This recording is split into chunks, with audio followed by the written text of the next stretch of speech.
할렐루야. 날씨가 조금 쌀쌀합니다만은 곧 멀지 않아 봄이 올 걸 믿습니다.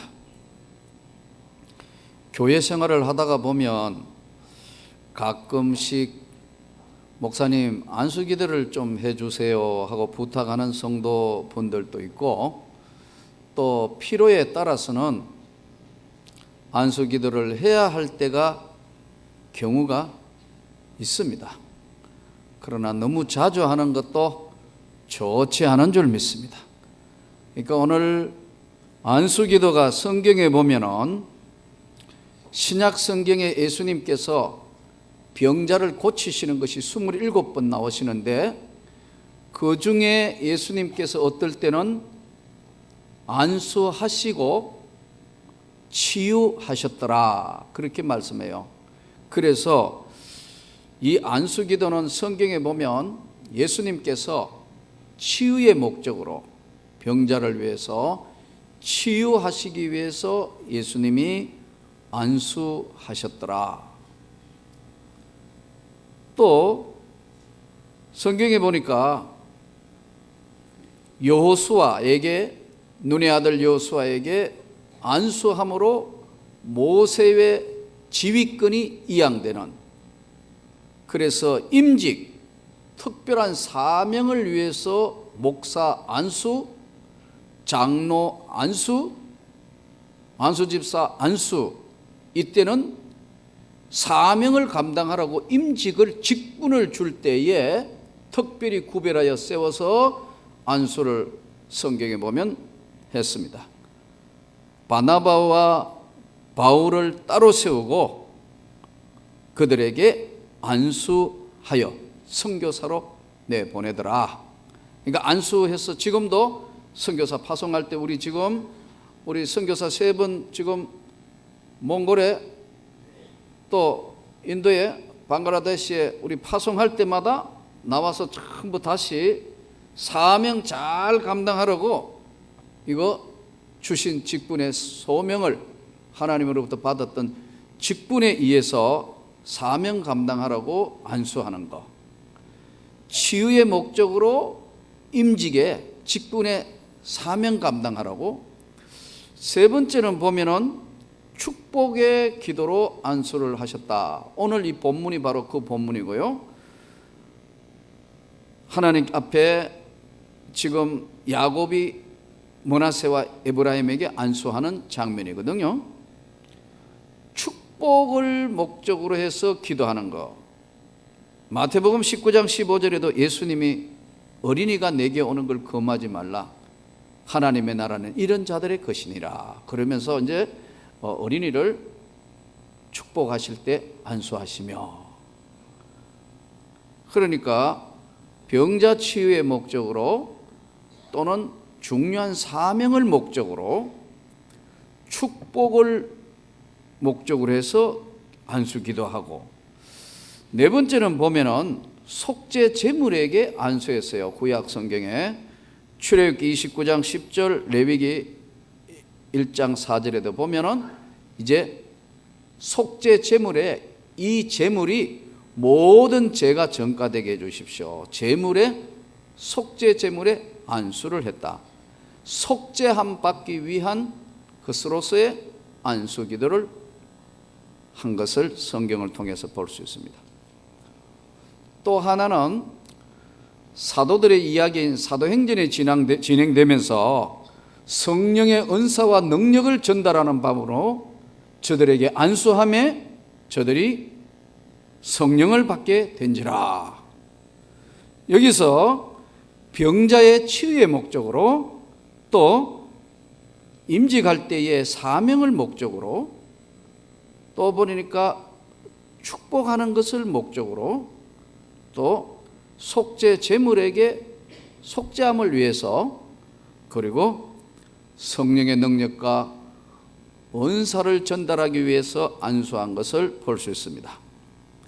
오늘 이 본문은 야곱이 자신의 죽음을 이제 예견하고 요셉을 불러 자신의 죽은 후의 문제를 요셉에게 부탁하는 내용인데 요셉이 이제 아버지 앞에 므낫세와 에브라임을 데리고 왔어요.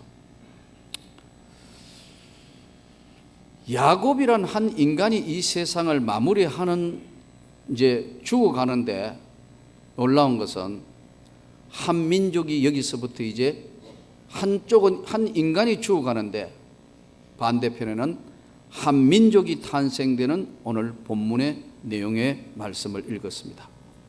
그럼 요셉이 왜 병든 부친 이제 세상을 곧 떠날 힘없고 숨쉬기도 곤란한 그 부친 앞에 왜 두 아들 므낫세와 에브라임을 왜 데려왔느냐는 거예요. 여러분 여기에는 중요한 뜻이 있습니다. 구약 성경의 이 신학자들이 대부분 동의하는 게 이 므낫세와 에브라임 나이가 한 18세에서 20세쯤 됐을 거다 이렇게 추정합니다. 그러니까 여러분 18세에서 20세면 어때요? 싱싱하잖아요. 예, 아주 싱싱합니다. 제가 가끔 교회에 있다가 보면은 중등부, 고등부 애들이 반바지로 와가지고 다리통을 내어가지고 확 돌아다니는 거 보면 이야 아주 싱싱한 무다리다. 그런데 뭐 나이 많은 사람들이 이렇게 보면 무가 별로 신통찮아요. 이 다리가 벌써 싱싱하단 말이에요. 애들이 막 그 힘을 못 이겨가지고 막 돌아다니는 거 보면 아이고 저 힘을 어떡할꼬, 저 힘을 좋은 데 써야 될 텐데 그런 생각할 때 많아요. 18세에서 20이면 최고의 지금 아이들이 최고의 전성기, 그런 건강한 그런 아이 둘이를 지금 장자가 므낫세고 차남이 에브라임인데 숨이 다 이제 끊기기 직전인 아버지 앞에 데려왔어요. 왜 데려왔죠? 오늘 축복 기도를 받으려고 데려왔어요. 그러나 오늘 여기서 축복 기도는요, 그냥 우리가 기도하는 의미하고는 상당히 다른 의미를 가지고 있습니다. 왜냐하면 이스라엘은 언약의 공동체이기 때문에 오늘 야곱이 어떻게 기도하느냐에 따라서 이 에브라임과 므낫세가 약속의 백성이 되기도 하고 안 되기도 하는 거예요. 왜 그러냐 하면 요셉은 애굽의 총리고 애굽에 와서 장가를 갔어요. 보디베라의 딸 아스낫이라는 여자와 오늘 이야기하면 국제 결혼을 한 거예요. 국제 결혼을 했어요. 그러니까 아이들이 태어났는데 오늘 이야기하면 외국에서 2세가 태어났어요. 가나안 말 할 줄 몰라요. 애굽 말하고 자랐고 얘들은 애굽의 문화와 애굽의 모든 것들에게 굉장히 충실해 있는, 즉 피도 가나안 땅 피도 아니고 이거 애굽 여자하고 사이에 태어난 아이들이고 자라기도 애굽에서 자랐고 이건 문화도 말도 전부 애굽에서 자란 이 아이들에게 지금 야곱이 하는 축복의 기도는 이 아이들이 믿음의 공동체 안에 언약의 백성 안에 속했다는 것을 지금 축복 기도로 공적인 선포를 하는 것이 지금 오늘 이게 안수 기도입니다. 그래서 여러분 목사 안수 공적으로 목사 안수를 공적으로 해가지고 하는 거 이거가 똑같은 이런 개념을 가지고 있다. 이때 야곱 앞에 데리고 올 때 야곱이 성경에 보니까 눈이 나이로 말미암아 어두워서 보지 못하더라. 아마 이 나이쯤 됐을 때 130이니까 이 나이쯤 됐을 때는 아마 지금 거의 뭐 백내장일 수도 있고 아마 앞을 잘 못 보잖아요. 요즘은 이제 백내장이 뭐 수술하면 하루 만에 퇴원하더라고요. 제가 우리 친구 목사 막 이러길래 너 백내장이야 했더니 벌써 수술했어 그러더라고. 한 군데 둘 다 양쪽 다 했다더라고요. 그러니까 요즘은 백내장이 쉽게 치료할 수 있는 그런 거지만 이 당시에 이게 지금 얼마나 앞을 못 보는, 예전에 우리 어릴 때만 하더라도 앞을 못 보는 분들이 많았어요. 연세 많으면. 왜? 백내장이 다 끼어가지고. 근데 이제 야곱이 잘 못 보는 걸 보고 요셉이 들어오는데 아들 므낫세가 장자니까 아들에게 아버지의 오른손이 가게 하고 차남에게 왼손으로 가도록 그렇게 딱 앉혀온 거예요. 왜요? 이 오른손 왼손이 이게 무슨 의미가 있는가요? 오른손 왼손이 이스라엘 백성들은 관념이 굉장히 중요합니다. 오른손은 권능과 모든 위임과 모든 것들을 지금 제일 중요시하는 게 오른쪽이에요. 오른편의 선자가 성경에 보면 오른손, 오른쪽. 이게 지금 맏아들한테 오른쪽 권한의 위임이 넘어가도록 데려와가지고 아버지 쪽에서 볼 때 오른손 여기 므낫세 앉히고 여기 에브라임 앉혔는데 야곱이 기도를 어떻게 하느냐니까 엇갈려가 하는 거예요. 그러니까 요셉이가 아버지가 앞을 잘 못 보니까 그런가 보다. 아버지 손이 바뀌었어요. 손이 바뀌었어요. 17절 요셉이 그 아버지가 오른손을 에브라임 머리에 얹은 것을 보고 기뻐하지 아니하여 아버지의 손을 들어 에브라임 머리에서 므낫세의 머리로 옮기고자 하여 이는 장자인이 오른손을 그 머리에 얹어서서 하였으나 그의 아버지가 허락지 아니하며 이르되 나도 안다. 내 아들아 나도 안다. 바뀌어진 걸 안다 이거예요. 그러면서 에브라임은 큰 민족을 이룰 것이고 므낫세도 므낫세에게 맞는 족속들이 이어갈 것이다. 그러면서 기도가 뭐냐 하니까 야곱이 조상의 하나님, 내 조부 아브라함의 하나님, 나의 아버지 이삭의 하나님, 그리고 나를 출생해서 지금까지 길러주신 하나님. 이 기도가 내가 세상에 태어나면서부터 지금까지 파란만장한 인생 역경 가운데 나를 모든 환난에서 건지신 하나님, 나를 지금까지 길러신 하나님, 이 아이들에게 복을 주옵소서. 이거 그냥 기도하는 게 아니다니까요. 조금 전에 말씀드린 것처럼 이 아이들은 아내도 외국인이고 말도 잘 통하지 않고 문화도 다르지만 그러나 이 아이들은 내 아들이 되었다 선포해요. 예. 우리가 예수 그리스도로 말미암아 하나님의 자녀가 되었습니다, 여러분. 이 선포란 말이에요, 이게. 근데 요셉과 야곱이 이제 므낫세와 에브라임을 데리고 와서 설명을 해요. 설명을 하는데 어떻게 설명하느냐 하니까 하나님이 선물로 준 자식이다, 이렇게 이야기해요. 하나님이 선물로 주셨다. 외롭고 힘든 인생 여정 가운데 하나님께서 요셉에게 선물로 주셨다. 그런데 야곱은 더 큰 범위로 보는 겁니다. 하나님이 선물로 주시기도 했지만 하나님이 축복한 자녀들이다, 이 말씀이에요. 여러분, 오늘 우리가 이 세상 살면서 야곱이 지금 기도하는 기도를 통해서 우리가 깨달을 수 있는 것은 이 세상의 그 어떤 것보다 소중한 것은 믿음의 유산이에요. 믿음의 유산이 얼마나 소중하다는 것을 비록 세상에 애굽에서 태어나고 말도 다르고 문화도 다르고 전혀 다르게 태어났다 하더라도 너는 약속의 자식이다 이거예요. 믿습니까?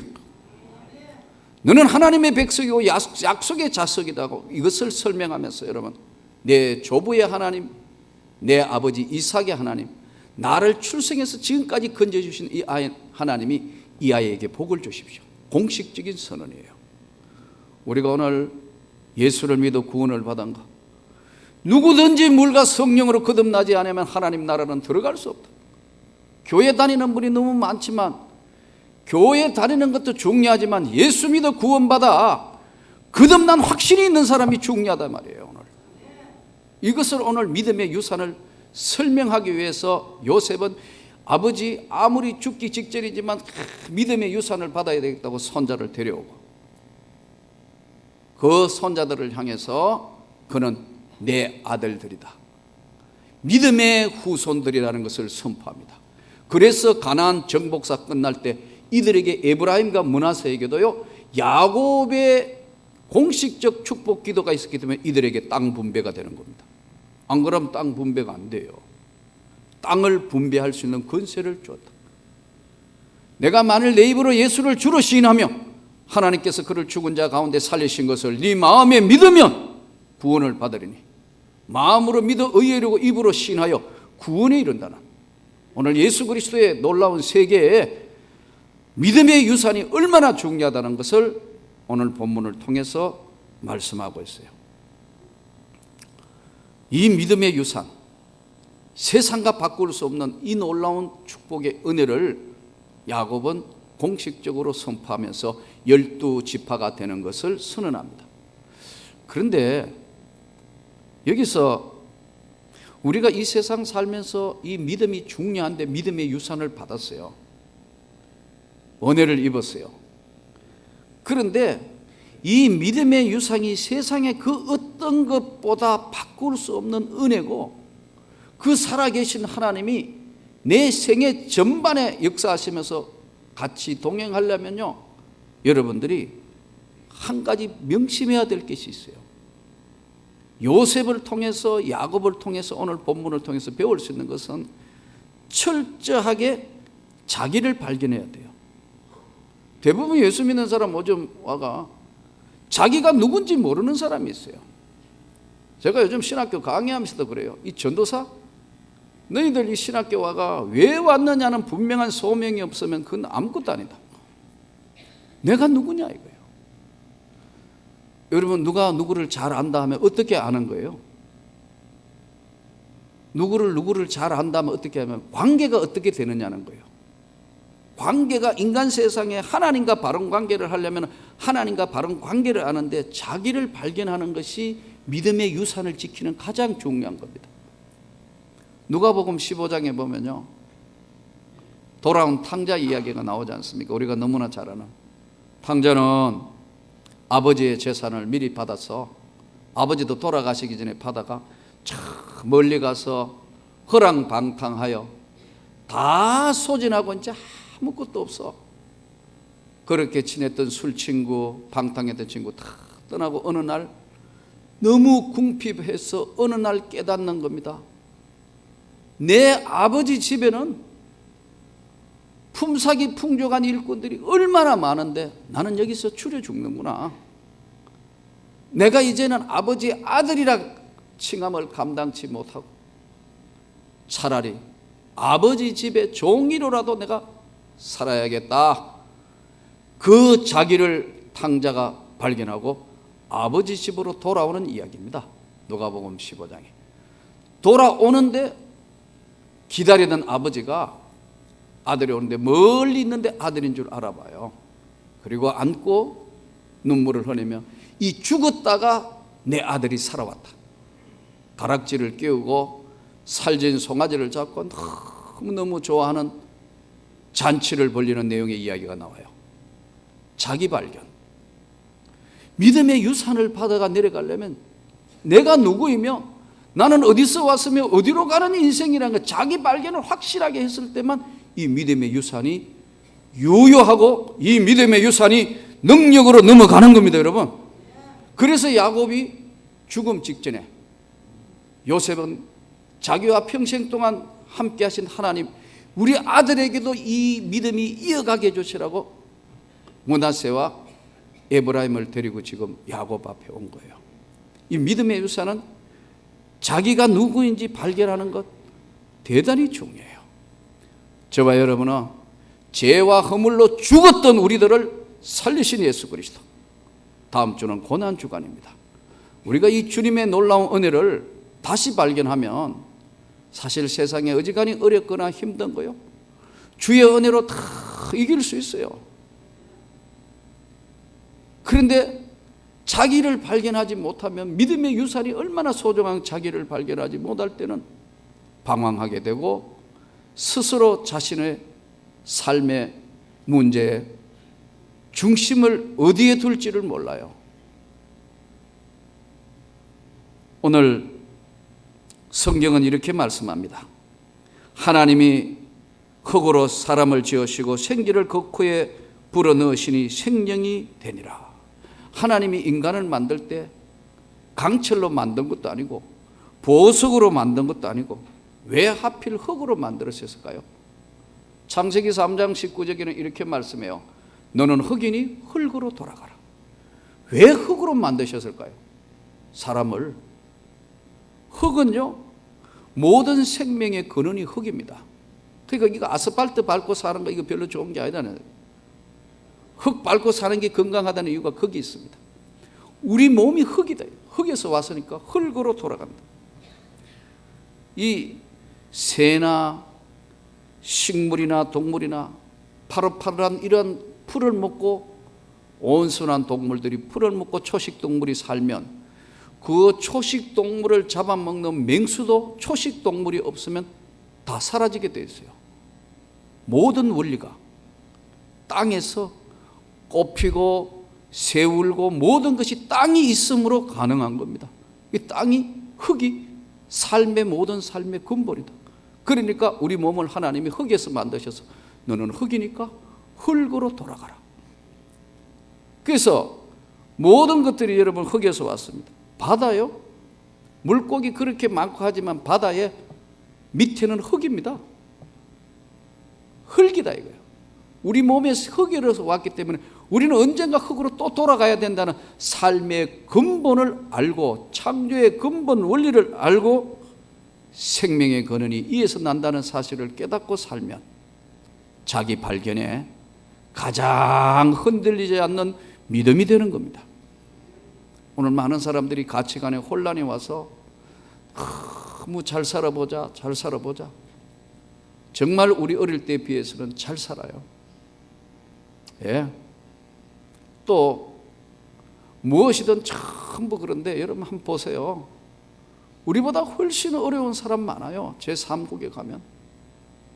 저들의 삶과 우리를 비교해 볼 때 우리가 어떤 일을 만나든지 오늘 이 흙이라는 게 뭐냐면요, 모든 걸 품어요. 흙은 쓰레기도 품고요, 뭐 전부 다 품어요. 모조품도 품고, 흙은 가루가 되고 깨어지고 다 하면 그걸 다시 이겨서 도자기도 만들고 그래요. 흙은 정직해요. 콩을 심으면 콩이 나고요, 팥을 심으면 팥이 나는 게 이게 흙이에요. 그래서 농사 짓는 사람들이요, 단순하고 순수한 이유가 거기 있습니다. 주로 보면 뭘 이렇게 복잡한 사람들이 사기꾼이 많고요, 농부들은 어리석하면서 흙과 더불어 한 세상 살은 사람들이 대부분 어질고 착한 이유가 여기 있습니다.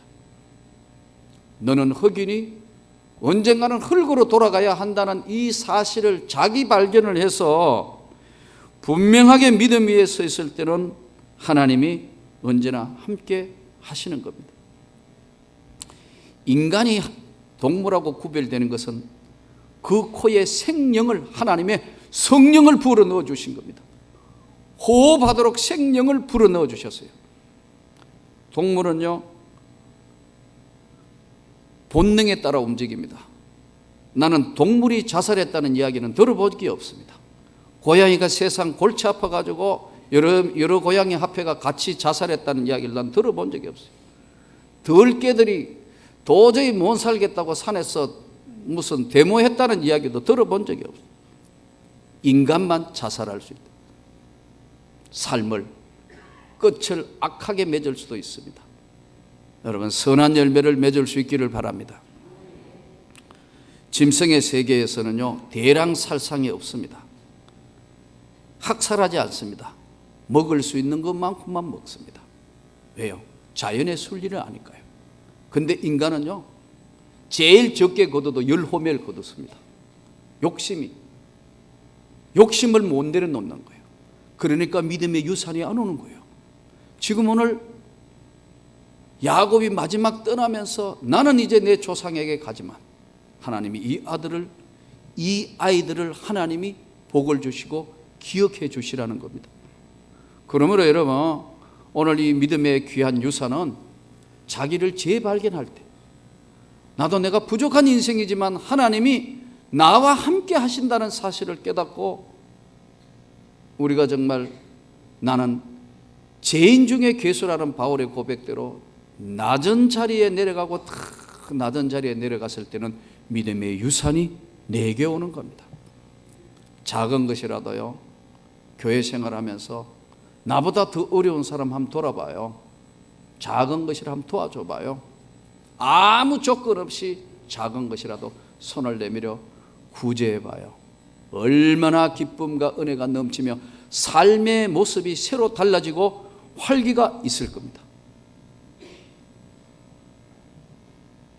이번에 미국명 엘리제 쇼핑, 한국명 서서평 여자 선교사 내한 100주년 올레 기념예배를 드렸습니다. 1800년대에서 1900년대까지 참 1900년대까지 놀라운 역사를 일으켰던 1880년 세상에 태어나서 1934년 54세를 살았는데, 이 지금 서서평 선교사가 한국에 32살 때 독신녀로 선교사 지원을 해서 왔습니다. 이 서선영 선교사는 삶 자체가 참 기구한 인생이었습니다. 1912년도에 32살에 처녀의 몸으로 조선 땅에 입국을 했습니다. 1살 때 어머니가 이 자식을 버렸습니다. 할머니 손에서 자랐습니다. 원래는 이 독일계 미국 여자인데 간호사가 되어서 잘 살 수 있었을 텐데, 어느 날 조선서 온 소식지에 조선의 수많은 여자들, 수많은 가난한 애들이 굶주리고 주님을 모르고 죽어간다는 소식을 듣고 조선을 지원했습니다. 이 사람은 와서 14명의 양자를 거느렸고요, 38명의 과부와 같이 살았습니다.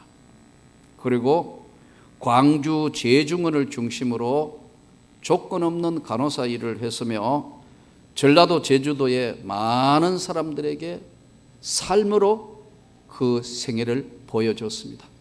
22년간 한국에 와서 선교사를 했습니다. 그의 나이 54세로 세상을 떠날 때 광주 시민 사회장으로 장례를 치루었던 첫 번째 사람입니다. 수천 명이 울면서 그 뒤를 따라갔습니다. 나환자들을 돌보았기 때문에, 조건 없는 나환자를 돌보았기 때문에 많은 나환자들이 나환자의 어머니라 했습니다. 마지막 숨 거둘 때에 남아있는 것은 보리깡냉이 몇 개 하고 신던 신발과 낡은 성경책이 전부였습니다. 사인이 뭐냐 하니까 영양실조였습니다. 여러분, 미국이라는 나라, 그 풍성한 나라에 그 좋은 거 다 두고 이 조선 땅에 와서 그 좋은 간호사 기술로 일생을 가난한 자, 힘들고 병든 자를 위해서 생을 던졌습니다. 지금 그의 무덤은 호남신학대학교 캠퍼스 위에 선교사 묘역에 세워져 있습니다. 이것이 여러분 기독교고, 이것이 기독교의 원본입니다. 우리가 알아야 할 것은, 요즘 우리가 세상 속에서 기독교가 있다가 보니까 생명의 예수를 너무나 모르고 있습니다. 여러분, 오늘 이 주의 말씀을 들으면서 자기를 재발견하고 예수의 가족이 된 우리는 하나님의 영광을 위해 살아야 될 책임이 있습니다. 그 주의 나라와 그의 주의 영광을 위해서 우리는 가지는 못했지만 지금 선교사들을 보내서 이 일을 진행하고 있습니다. 여러분, 오늘 이 주의 말씀을 들으면서 이 나라에 이름 없는 수많은 사람들이 이렇게 와서 서서평 선교사 한 생애를 여기 다 던져 거름이 되었습니다. 흙이 되었습니다. 이번에 100주년 하면서 모든 사람들이 머리 숙여 이것이 기독교다, 이것이 예수의 삶이다.